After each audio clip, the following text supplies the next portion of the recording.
أشهد أن لا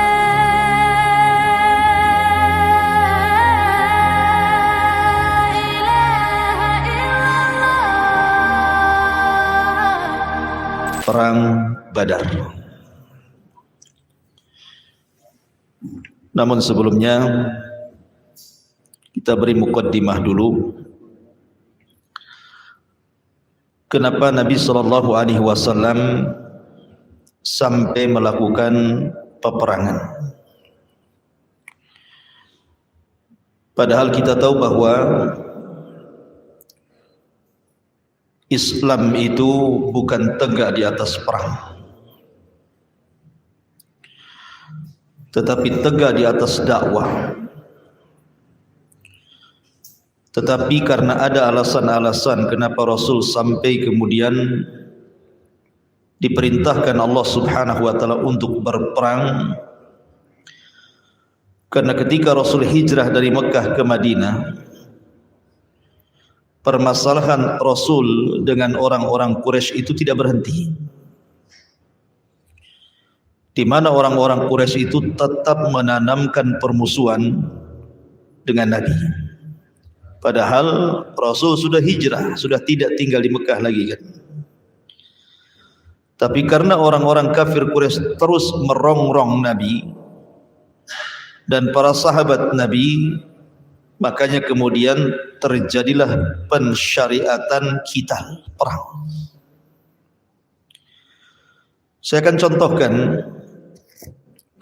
ketika salah seorang Ansar yang bernama pemimpin Ansar, afwan, ini harus ada ganjel ini ya. Pemimpin Ansar namanya Sa'd bin Ubadah radhiyallahu anhu, atau Sa'd bin Mu'adz, afwan. Salah satu pemimpin daripada pemimpin Ansar dari kabilah Aus, melaksanakan haji atau umrah menuju Mekah. Kita tahu bahwa Sa'd bin Mu'adz ini berteman baik dengan Abu Safwan Umayyah ibn Khalaf. Umayyah ibn Khalaf ataupun kunyahnya Abu Safwan.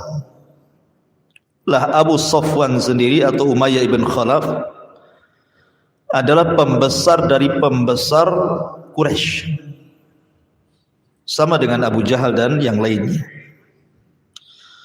Tetapi semasa jahiliyah, Umayyah ibn Abu Safwan Umayyah ibn Khalaf ini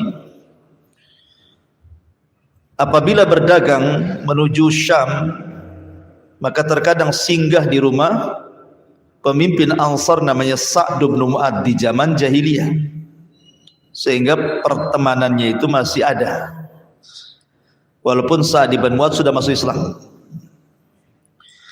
Sehingga ketika Sa'd bin Mu'adz ini berangkat ke Mekah untuk umrah, dia singgah di rumah Umayyah ibn Khalaf, bahkan diantar umrah oleh Umayyah ibn Khalaf. Ketika dua-duanya sedang tawaf, berjumpa dengan Abu Jahal, Fir'aunnya umat ini, kemudian mengancam Sa'd bin Mu'adz dan mengatakan, "Ama wallah laula annaka ma'a Abi Safwan ma raja'ta ila ahlika salima."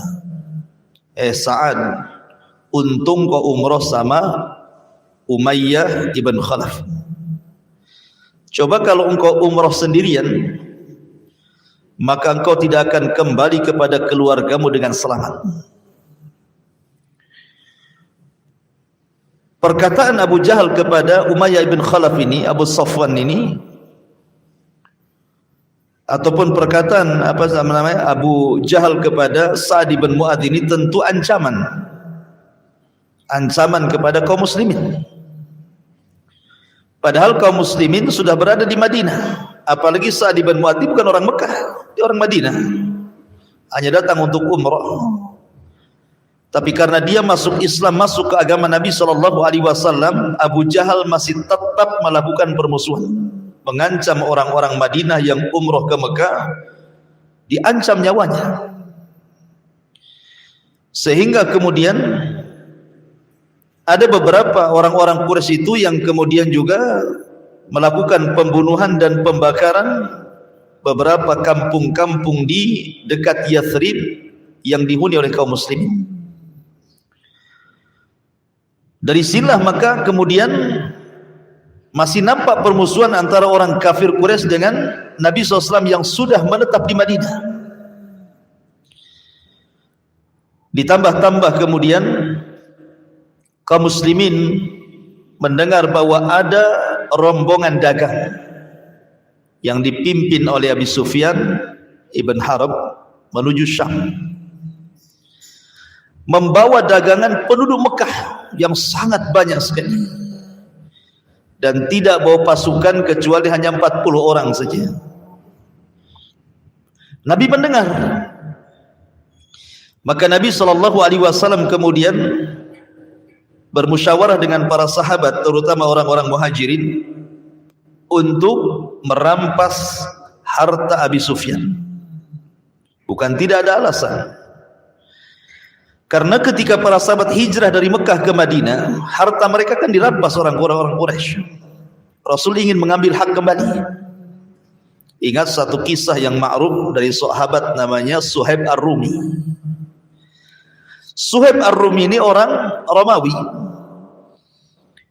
Dia hijrah dari Romawi ke Mekah hanya ingin beriman dengan Nabi akhir zaman, karena dia mendengar dari uskup-uskup di sana bahwa akan muncul seorang Nabi. Berangkatlah Suhaib Ar-Rumi dari Romawi menuju Mekah, dan belakangan berjumpa dengan Rasul dan masuk Islam.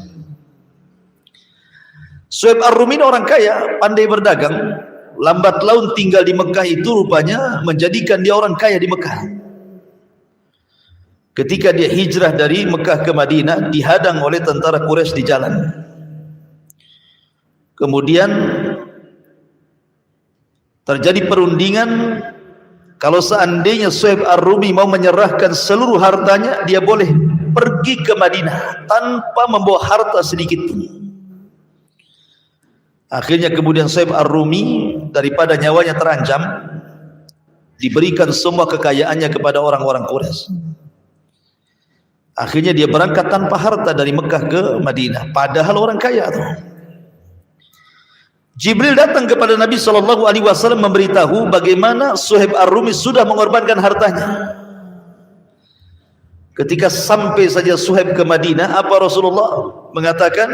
Arabiha bai'u Abi Yahya. Semoga beruntung jual belimu wahai Abi Yahya, karena dia menyerahkan seluruh kekayaannya kepada orang-orang Quraisy, dan dia rela berkorban tanpa harta menyusul Rasul hijrah dari Mekah ke Madinah. Dia sudah berjual beli dengan Allah.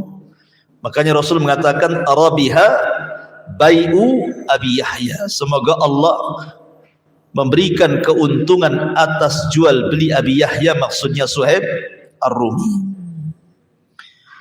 Dari kisah Suhaib Ar-Rumi ini mengetahui bahwa banyak harta-harta para sahabat dirampas oleh orang-orang kafir Quraisy ini. Makanya ketika Rasul mendengar Abi Sufyan membawa dagangan dari Quraisy dengan dagangan yang sangat banyak, dan pengawalnya tidak banyak, hanya 40 orang, maka Rasul pun mengumpulkan orang-orang muhajirin dan orang-orang ansar. Tujuannya untuk mengambil hak, merampas dagangan Abi Sufyan yang sudah diambil sebelumnya harta kaum muslimin oleh orang-orang kafir Quraisy. Inilah penyebab terjadi perang Badar. Penyebab kenapa sampai terjadi perang Badar karena ini. Abi Sufyan ini sebelum masuk Islam tentunya ya. Nanti Abi Sufyan kan belakangan masuk Islam juga, tapi jauh hari setelah Fatu Mekah. Abi Sufyan ini orang cerdas. Dia orang kaya, orang cerdas, orang berpendidikan gitu kan. Dia tahu bahwa pasti perjalanannya penuh dengan risiko. Karena bagaimanapun, mau tidak mau, setiap orang yang dagang dari Mekah menuju Syam harus lewat Madinah masalahnya. Karena tidak ada jalan lain. Sehingga Abi Sufyan ini mengirim mata-mata. Dikhawatirkan akan terjadi apa-apa dengan dagangannya. lah mata-mata Abi Sufyan mendengar bahwa Nabi SAW bergerak dan pasukannya untuk menyerang dirinya dan mengambil hartanya. Jazakallahu khairan. Akhirnya kemudian Abi Sufyan ini langsung mengirim seorang laki-laki yang sangat cepat dalam berkuda, namanya Dhamdham. Dhamdham ini diutus oleh Abi Sufyan untuk berangkat ke Mekah memberitahu siapa? Abu Jahal, bahwa dia akan diserang oleh Rasul dan para sahabatnya. Maka ketika Abu Jahal mendengar bahwa Abi Sufyan akan diserang sementara harta-harta mereka dititipkan kepada Abi Sufyan untuk dijual belikan di Syam, marah Abu Jahal. Maka Abu Jahal akhirnya menggerakkan pasukan untuk berperang melawan Rasul. Bangkitlah 1000 pasukan dan 200 penunggang kuda dengan lengkap senjata-senjata mereka, bergerak dari Mekah menuju Yathrib ataupun Madinah. Di sisi lain Nabi SAW pun mengirim mata-mata, sama-sama mengirim mata-mata gitu. Mata-mata Nabi SAW atau jasus juga mendengar bahwa ada pergerakan dari Mekah, pasukan yang sangat besar, 1000 orang dengan 200 berkuda dan senjata lengkap. Sementara Nabi SAW ketika itu jumlahnya tidak banyak. Ada yang mengatakan tentara Nabi SAW jumlahnya hanya 314 orang, sama dengan tentara Talut ketika melawan Jalut, hanya 314 orang sampai 340-an antara sekitar itu, dan 2 penunggang kuda serta 60 ekor unta. Karena memang Rasul itu niatnya kan bukan untuk perang, niatnya hanya untuk mengambil hartanya Abi Sufyan sebagai timbal balik karena orang-orang Quraisy sudah mengambil hak kaum muslimin. Subhanallah. Ketika mendengar pergerakan itu, maka Nabi SAW kemudian mengajak musyawarah orang-orang Muhajirin dan Ansar. Rupanya pasukan dalam perang Badar itu lebih banyak orang-orang Ansar dibandingkan orang-orang Muhajirin. Padahal yang punya kepentingan siapa? Muhajirin kan?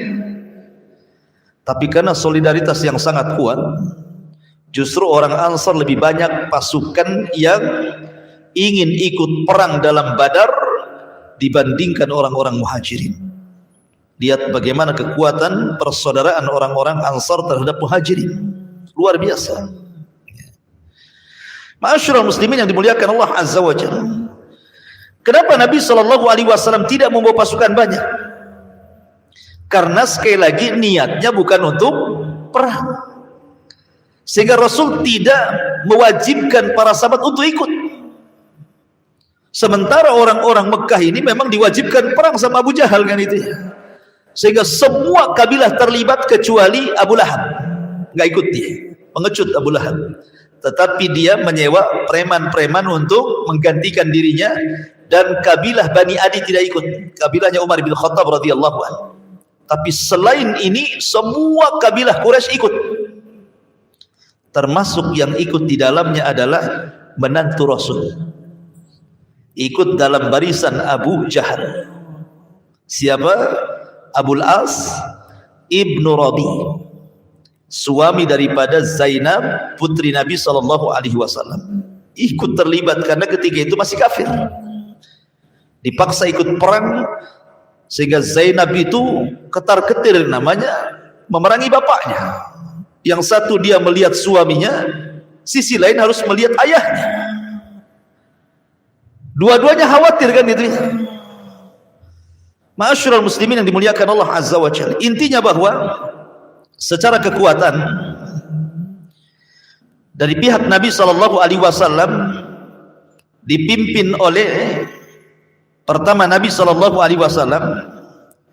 yang kedua Hamzah ibn Abdul Muttalib, yang ketiga Abu Bakar Siddiq radhiyallahu an, yang keempat Umar bin Khattab radhiyallahu an, dan yang terakhir Ali bin Abi Thalib. Ini pemimpin-pemimpin Islam dalam perang Badar.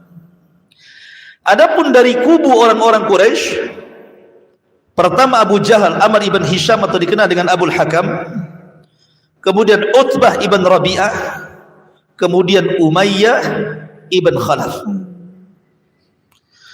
Kemudian secara kekuatan pasukan, kaum muslimin hanya membawa 314 orang sampai 340 orang dan 2 kuda, 2 penunggang kuda. Sementara dari pihak orang-orang Quraisy 1000 pasukan dan 200 penunggang kuda. Tapi subhanallah, Allah subhanahu wa ta'ala memberikan kemenangan. Justru yang syahid dari kaum muslimin hanya 14 orang, tetapi yang mati konyol dari orang-orang kafir sebanyak 70 mati dan 70 tertawan. 70 mati dan 70 tertawan. Bagaimana kisah peperangannya? Ini yang menarik, kita akan kaji. Ma'asyiral muslimin yang dimuliakan Allah Azza wa Jalla, setelah kita tahu sebab kenapa terjadi peperangan, jadi sebabnya sekali lagi ingin mengambil harta Abi Sufyan, tetapi malah terjadi peperangan. Perang ini disebut Badar. Kenapa disebut Badar? Badar itu satu tempat yang di situ banyak sumur, di situ banyak pohon kurma, di situ banyak pohon-pohon yang lainnya, dan ada beberapa rumah yang tinggal di situ, sementara dikelilingi oleh bukit dan gunung. Ya mungkin semacam tempat istirahat lah. Kalau kita ini mungkin mau rekreasi gitu ya, tempat-tempat rekreasi kan, memang tempatnya nyaman gitu ya, karena di situ banyak sumur, sementara di sana kan memang susah air gitu ya. Di situ banyak pohon kurma, ada pohon-pohon lain, ada beberapa rumah dikelilingi bukit gitu kan. Dan itu memungkinkan kalau seandainya Rasul dan para sahabatnya berhasil mengepung Abi Sufyan, mereka tidak bisa kemana-mana karena dikelilingi bukit masalahnya. Tapi karena Abi Sufyan cerdas, dia kemudian rutenya dipalingkan tidak ke situ tetapi lewat ke pinggir lautan, makanya dia selamat, sehingga dagangan tidak sampai kemudian diambil oleh Rasul dan para sahabatnya. Yang ada kemudian datang pasukan dari Mekah yang dipimpin oleh Abu Jahal. Nabi SAW sebelum perang bermusyawarah dengan para sahabatnya. Di antaranya adalah Nabi SAW meminta pendapat orang-orang Ansar. Karena kalau orang Muhajirin itu kan tidak perlu diragukan lagi kesetiaannya. Mereka sudah lelah mengikuti Rasul, bagaimana hijrah mereka ke Habasyah, kemudian hijrah mereka ke Madinah. Kalau hanya diajak perang bagi mereka enteng, nggak perlu lagi kemudian diikat dengan perjanjian gitu ya. Tapi orang-orang Ansar kan berbeda dengan orang Muhajirin. Mereka tidak merasakan bagaimana peritnya permulaan dakwah Rasul di Mekah. Makanya Rasul meminta pendapat mereka, bagaimana menurut mereka tentang perang ini, dilanjut atau tidak. Lah Nabi SAW ketika itu meminta pendapat para sahabat. Berdirilah Abu Bakar Siddiq radhiyallahu anhu. Intinya Abu Bakar Siddiq ikut saja kemauan Nabi. Kalau Nabi SAW ingin perang, perang. Kalau Nabi SAW ingin pulang ke Madinah, balik lagi ke Madinah. Tapi Nabi SAW terus meminta pandangan orang-orang Ansar. Belum ada yang bangkit masalahnya. Sementara orang-orang Muhajirin, Abu Bakar sudah berikan pandangannya. Kemudian sahabat yang lain berikan pandangannya, dan semua mengikuti Nabi. Tetapi kemudian dari Ansar bangkitlah pemimpin mereka, Sa'd bin Mu'adz. Kemudian mengatakan, kayaknya wahai Rasul, engkau menginginkan kami. Kata Sa'd bin Mu'adz, kami mengikuti saranmu.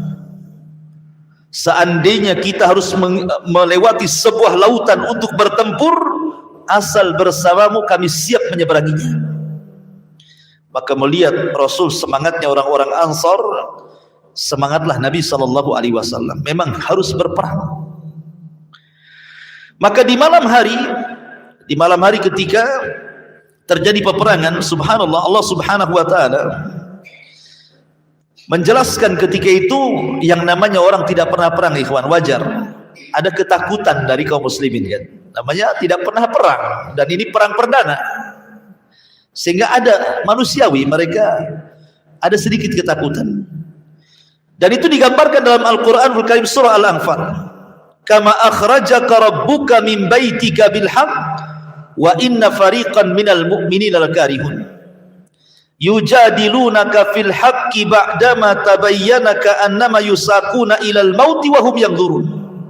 Wa idh ya'idukumullahu ihdat ta'ifataini annaha lakum wa tawadduna anna ghaira dhati syaukati takunu lakum wa yuridullahu an yuhiqqal haqqa bi kalimatihi wa yaqta'a dabiral kafirin liyuhiqqal haqqa wa yubtilal batila walau karihal mujrimun. Sebagaimana Tuhanmu menyuruhmu wahai Muhammad, pergi dari rumahmu dengan kebenaran. Maksudnya sebagaimana Allah menyuruhmu untuk hijrah dari Mekah ke Madinah. Meskipun sesungguhnya sebagian dari orang-orang yang beriman itu tidak menyukai hijrah itu. Mereka membantahmu wahai Muhammad tentang kebenaran setelah nyata bahwa mereka pasti menang. Seakan-akan mereka dihalau kepada kematian, sedangkan mereka melihat sebab kematian itu. Karena mereka tidak nyangka akan perang kan. Diajak untuk merampas harta Abi Sufyan, tahu-tahu dihadapkan dengan peperangan. Dan ingatlah ketika Allah menjanjikan kepadamu wahai Muhammad bahwa salah satu dari dua golongan yang kamu hadapi adalah untukmu, ini kemenangan. Sedang kamu menginginkan bahwa yang tidak mempunyai kekuatan senjatalah untukmu. Tetapi Allah hendak membenarkan yang benar dengan ayat-ayatnya dan memusnahkan orang-orang kafir sampai ke akar-akarnya, agar Allah memperkuat yang hak Islam dan menghilangkan yang batil kesyirikan, walaupun orang-orang yang berdosa, orang musyrik itu tidak menyukainya. Ayat ini menggambarkan ada sedikit ketakutan para sahabat, seolah-olah Pak digiring kepada kematian. Ini kami jumlah cuma 314, yang dihadapi 1000 orang, manusiawi ya. Ma'asyiral muslimin yang dimuliakan Allah Azza wa Jalla. Tetapi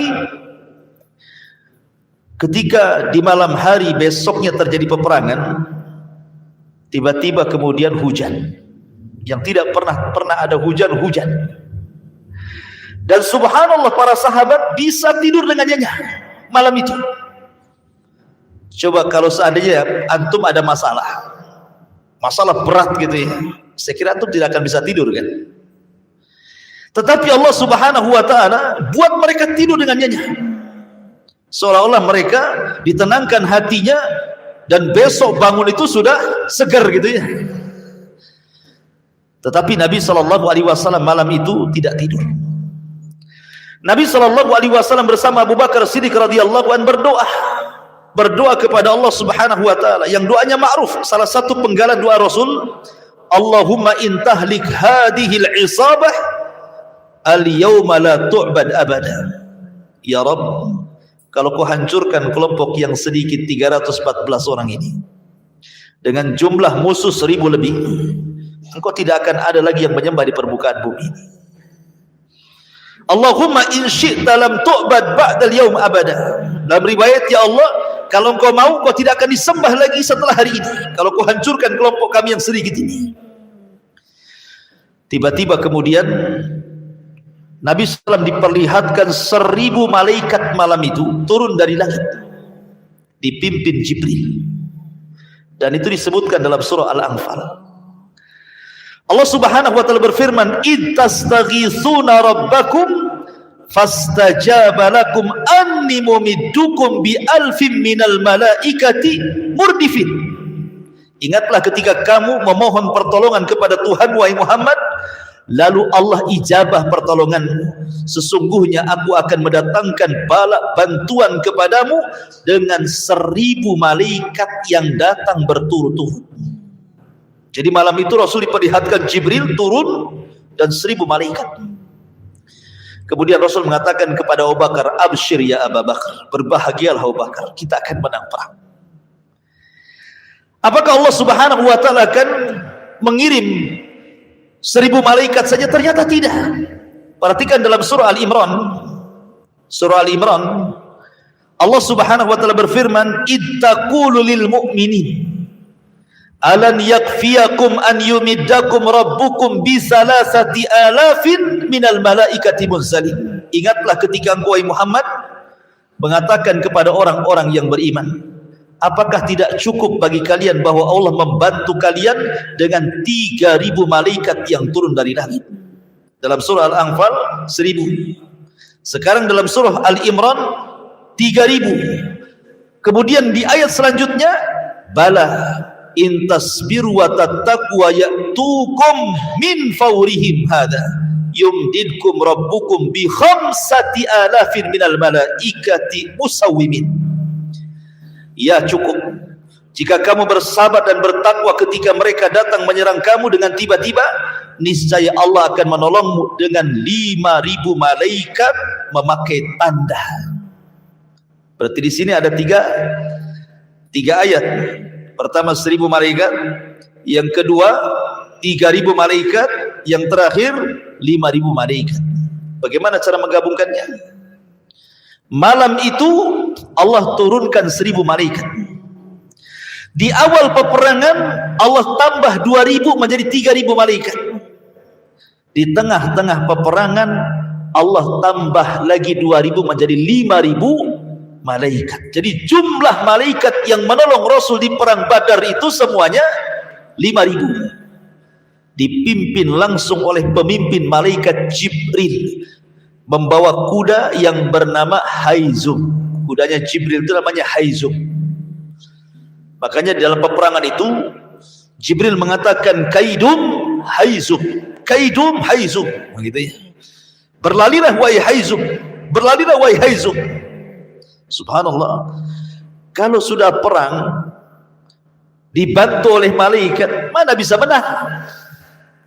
Jibril lagi, jangankan mereka, negeri Sodom dihancurkan oleh Jibril dengan satu sayap.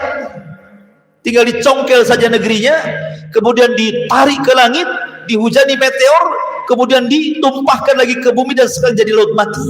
Itu satu Jibril saja ya. Mana bisa mengalahkan perang dengan 1000 malaikat dipimpin pula sama Jibril? Awalnya kaum muslimin sudah ketakutan kan? Kenapa? 315, 314 atau sampai 340 melawan 1000 lebih. Tapi ketika mendengar ada kabar gembira mereka akan dibantu malaikat, semangat kaum muslimin.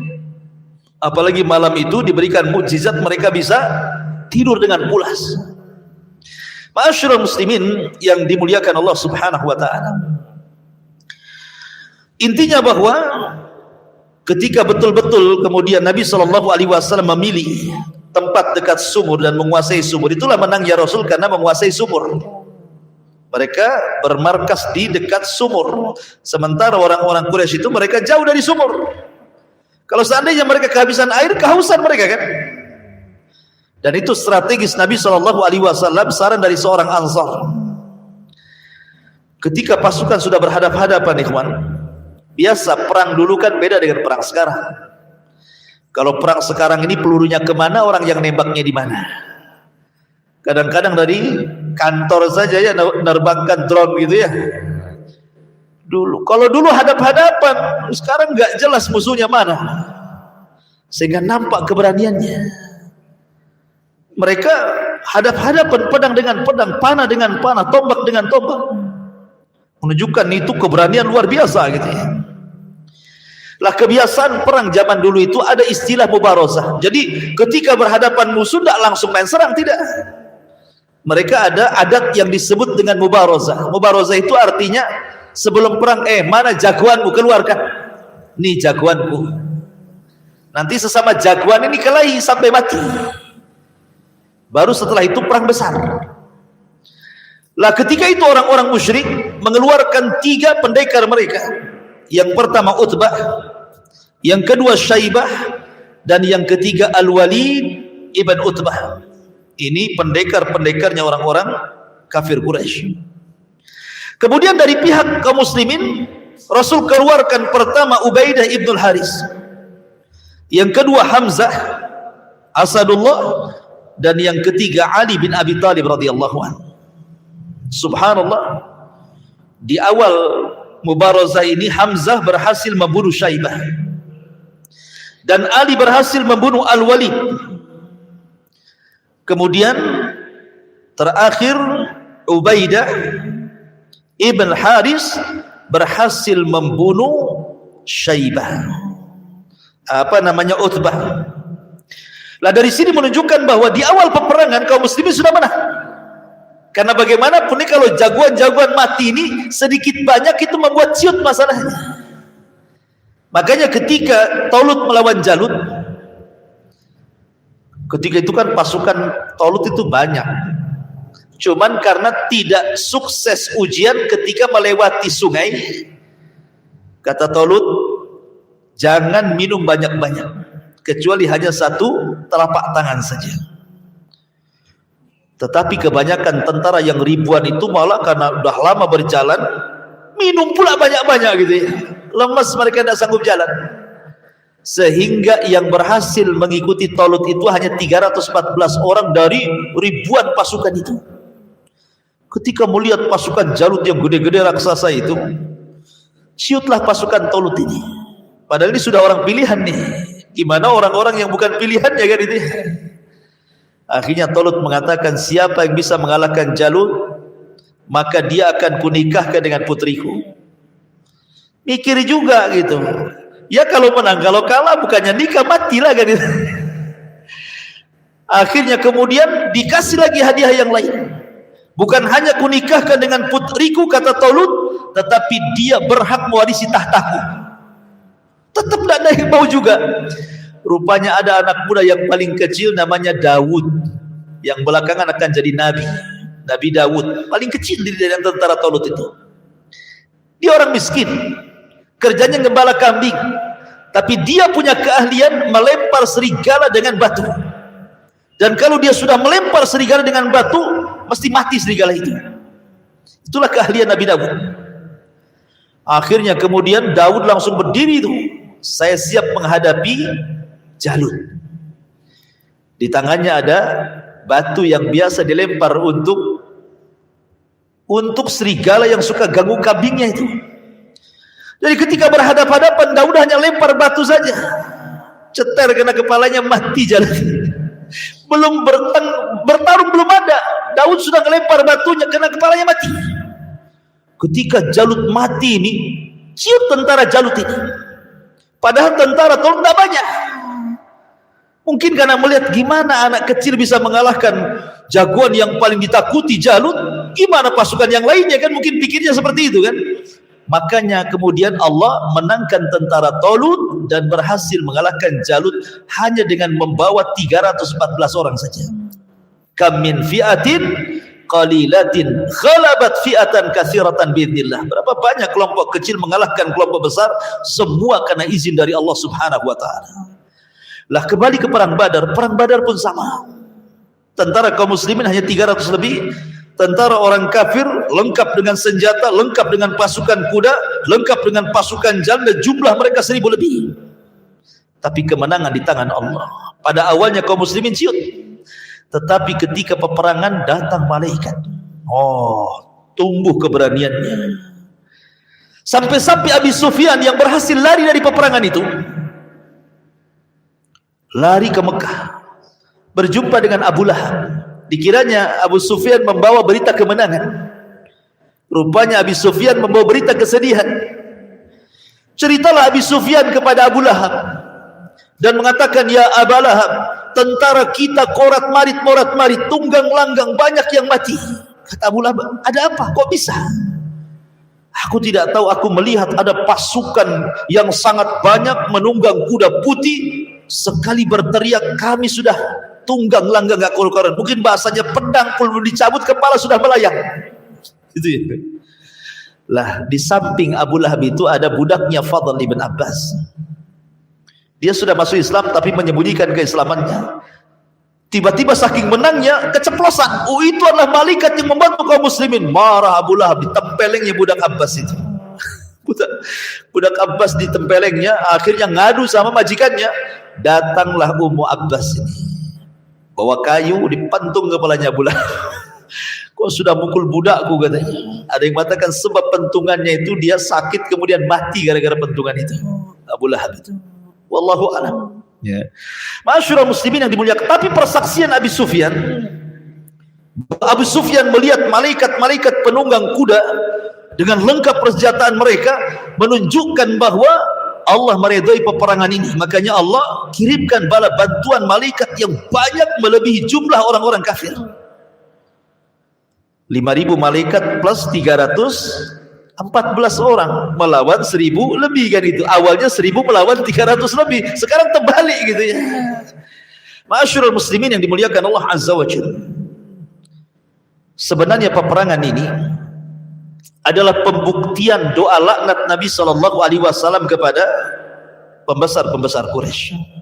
Karena begini, ada satu kisah ketika Rasul masih di Mekah, belum hijrah. Nabi SAW biasa sholat di depan Ka'bah. Kemudian Abu Jahal datang di tengah-tengah anak-anak muda Quraisy yang sedang duduk-duduk di sekitar Ka'bah. Abu Jahal pun sesumbar dan mengatakan, siapa yang mampu meletakkan salah jazur. Salah jazur itu kotoran unta. Jadi kalau unta baru disembelih, kemudian dikeluarkan jeruannya, itu disebut salah jazur. Usus-usus itu disebut salah jazur. Siapa yang bisa meletakkan salah jazur, kotoran unta itu, di pundak si Muhammad, maka aku akan berikan ini dan itu. Bangkitlah Uqbah bin Abi Mu'aid. Uqbah bin Abi Mu'aid ini majikannya Abdullah bin Mas'ud. Abdullah bin Mas'ud itu bekerja kepada Uqbah bin Abi Mu'aid. Sebenarnya Uqbah bin Abi Mu'aid ini orang yang menggandrungi Nabi sebenarnya. Dia memang tidak masuk Islam. Cuman Uqbah ini seorang penyair. Ketika mendengar Al-Quran dia suka, tapi tidak mau masuk Islam. Sampai dia suka dengan Quran, disangkanya syair. Karena kan Rasul membaca Quran itu disangka syair oleh orang itu. Kok bahasanya tinggi sekali gitu ya. Sehingga Uqbah itu tertarik. Akhirnya mengidolakan Nabi SAW, tapi tidak mau masuk Islam. Hanya mengidolakan saja. Sama lah orang sekarang mengidolakan petinju, mengidolakan pemain bola walaupun orang kafir gitu ya. Jadi dia ingin menghormati Nabi. Dibuatlah makanan di rumahnya, kemudian Rasul diundang. Datang Rasul. Maunya Uqbah itu menjamu Rasul supaya makan, supaya terkesan gitu ya. Rupanya Rasul tidak mau makan, minum pun tak mau.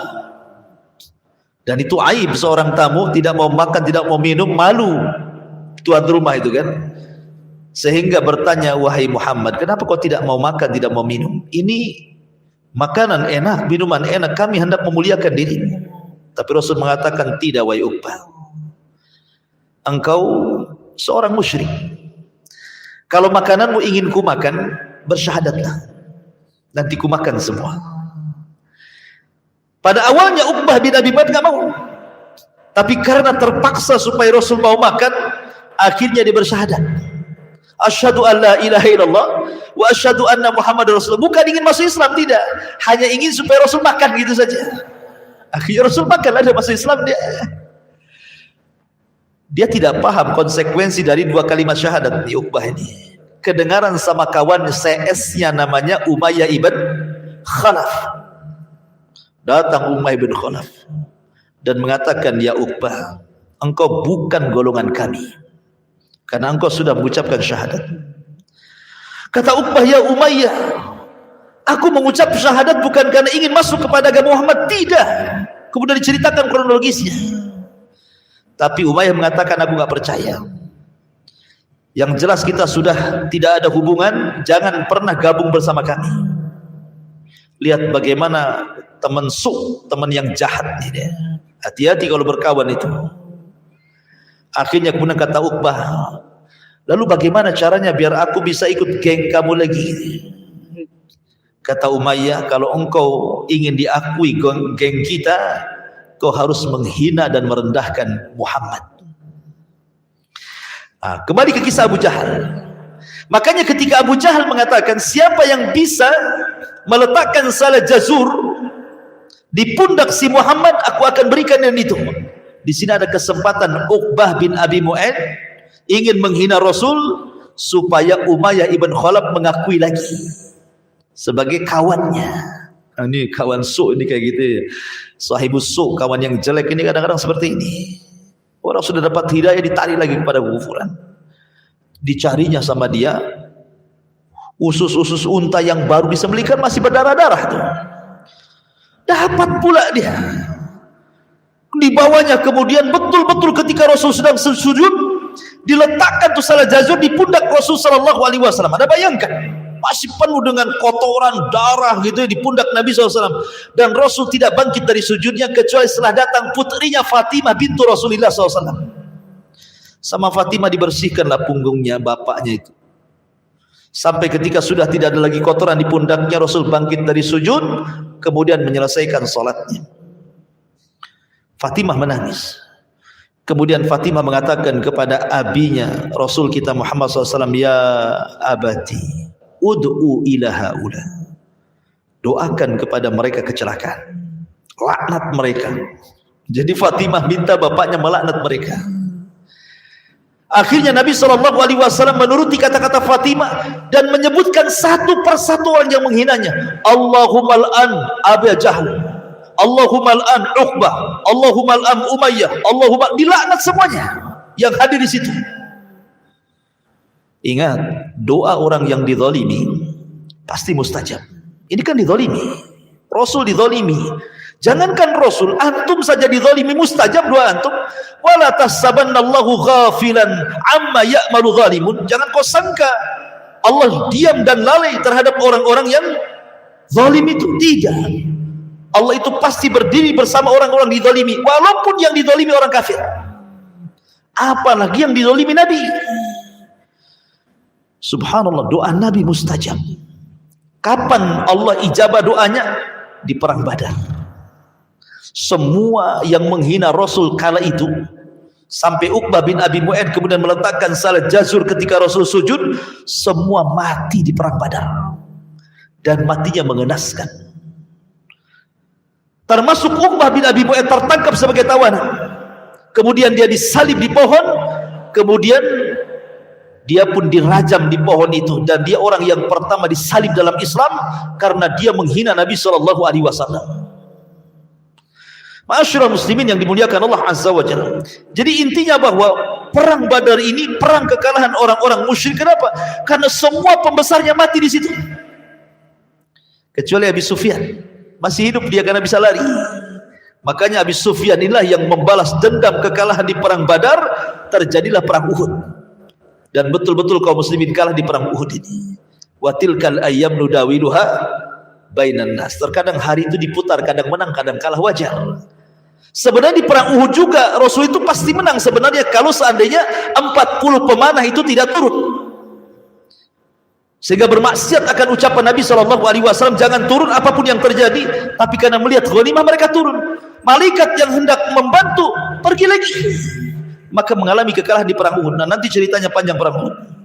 Kita kembali ke perang Badar. Intinya bahwa perang Badar ini dimenangkan salah satunya karena juga Rasul dizalimi orang-orang itu, dan Rasul mendoakan laknat dan Allah ijabah di perang Badar. Taib. Kematian pemimpin orang-orang kafir Quraisy siapa? Abu Jahal. Abu Jahal ini mati dihinakan karena dibunuh oleh anak kecil. Seorang jenderal dibunuh sama anak kecil. Siapa yang membunuh Abu Jahal? Dua anak kecil, namanya Mu'adz dan Mu'awwadz. Kedua-duanya putra Afra, anak remaja, belum terlatih perang, ya usianya 15-16 tahun. Sementara Abu Jahal dikenal jenderal, pemimpin perang. Ketika Mu'adz dan Mu'awwadz ini ikut terlibat dalam perang, dia berjumpa dengan Abdurrahman ibn Auf radhiyallahu anhu. Kemudian kata Mu'adz dan Mu'awwadz ini, wahai ammi, mana yang namanya Abu Jahal itu? Karena kan gak kenal Abu Jahal siapa anak kecil ini kan, ketemu aja tidak pernah. Yang mana satu yang namanya Abu Jahal itu? Kata Abdurrahman bin Auf, kamu lihat orang itu yang ada tanda di kepalanya, itulah Abu Jahal katanya. Akhirnya dua remaja ini langsung mendekati Abu Jahal dan langsung dua-duanya memukulkan pedang, mati Abu Jahal di tangan dua remaja ini, Mu'ad dan Mu'awad, dan dua-duanya putra Afra. Dan ini sebuah kehinaan Iwan dalam peperangan. Masa seorang jenderal kalah sama anak-anak gitu kan, terhina gitu ya. Harusnya jenderal lawan jenderal lah kan itu. Masa jenderal lawan sama anak-anak, kalah pula kan itu. Itu menunjukkan kehinaan dalam sebuah peperangan. Dihinakan oleh Allah Subhanahu wa taala Abu Jahal, dan ini bukti ijabah doa Nabi sallallahu alaihi wasallam ketika melaknat Abu Jahal, ketika menyuruh Uqbah untuk meletakkan salat jajur di pundak Rasul saat sujud. Ma'asyiral muslimin yang dimuliakan Allah Subhanahu wa taala. Maka akhirnya terjadilah perang Badar yang luar biasa, dan Allah Subhanahu wa taala menangkan dalam perang ini sehingga berhasil membunuh orang kafir 70 orang mati konyol, kemudian yang 70-nya tertawan. Tapi orang-orang yang beriman tidak banyak, hanya 14 orang saja yang mati syahid. Lalu apa yang terjadi setelah penawanan yang 70 orang ini? Celakanya lagi, dari 70 orang yang ditawan ini kembali bahwa menantu Rasul ada di situ ketahuan. Abul As bin Rabi ikut tertawan. Ya. Tapi Zainab di Mekah mendengar Rasul ayahnya menang, senang dia. Cuma satu sisi suaminya ketahuan gitu ya, sedih lagi kan itu.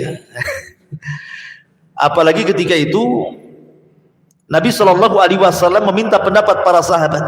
Di situ ada Abu Bakar, di situ ada Umar, di situ ada Abdullah ibn Rawaha. Bagaimana cara memperlakukan kita dengan tawanan ini? Katanya Abu Bakar, ya Rasul, di antara tawanan-tawanan itu kan masih ada kerabat kita. Sebaiknya jangan dibunuh, ditebus saja. Umar beda lagi, Rasul, nggak ada hubungan kita dengan mereka. Karena mereka sudah memerangi Allah dan Rasulnya, penggal leher mereka. Abdullah ibn Rawaha berpendapat juga, sebaiknya kita bawa saja tawan ini ke atas gunung, kita bakar sama sampai mati. Jadi antara Umar dengan Abu Ubaidah setuju dibunuh, tapi dengan cara yang berbeda gitu ya. Kecuali Abu Bakar lembut. Makanya kemudian Nabi SAW tidak menjawab. Cuma Nabi SAW memuji Abu Bakar, Umar dan Abdullah ibn Rawaha. Apa kata Nabi SAW kepada Abu Bakar? Adapun engkau wahai Abu Bakar, engkau seperti Nabi Ibrahim. Di mana Nabi Ibrahim itu mengatakan di dalam Al-Qur'anul Karim tentang pujian kepada bapaknya. Ibrahim itu kan mendoakan bapaknya untuk diampuni dosanya kan. Tapi Allah tolak. Setelah tahu bahwa bapaknya mati kafir. Artinya bahwa Ibrahim itu ada kelembutan untuk memaafkan kan. Makanya kemudian Rasul mengatakan, Abu Bakar engkau seperti Ibrahim. Umar kau seperti Nuh. Kenapa Nuh? Karena Nuh mendoakan kecelakaan dan mengatakan Rabbi la tadar alal kafirina minal ardi dayyara. Ya Rabb, jangan kau sisakan jiwa orang kafir kecuali kau binasakan. Nah, kamu seperti Nuh, kamu seperti Ibrahim kata Nabi kan.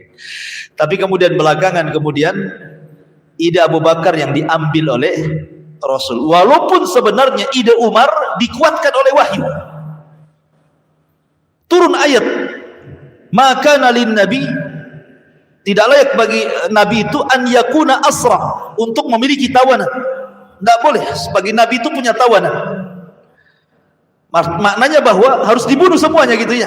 Jadi Allah menguatkan pendapat Umar, tetapi Rasul memilih pendapat Abu Bakar. Karena penguat Al-Quran ini belakangan setelah Rasul mengambil pendapat Abu Bakar masalahnya. Ketika itu kemudian Nabi SAW membuat peraturan pertama tebusan.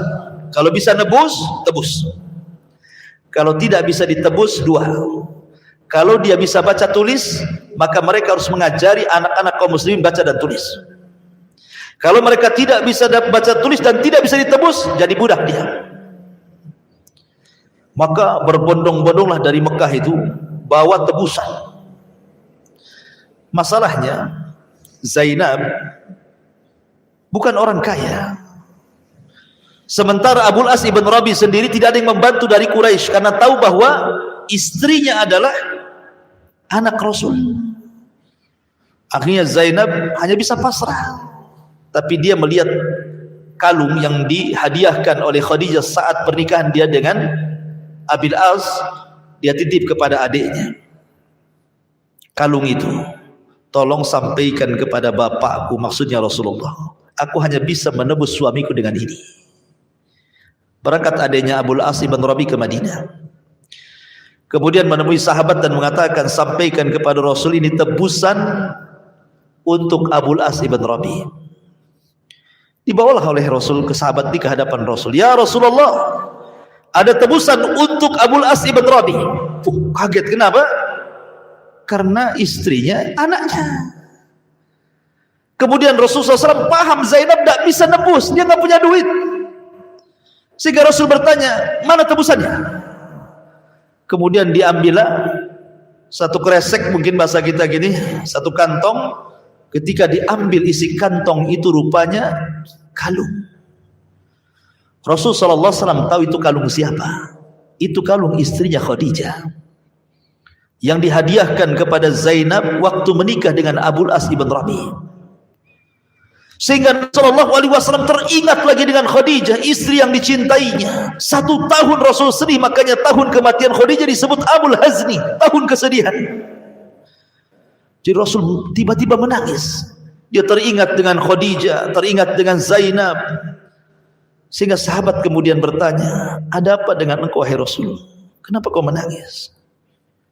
Maka Nabi SAW kemudian memberitahu kalung yang di tangannya. Tahukah apa ini? Sahabat mengatakan, itu kalung wahai Rasul.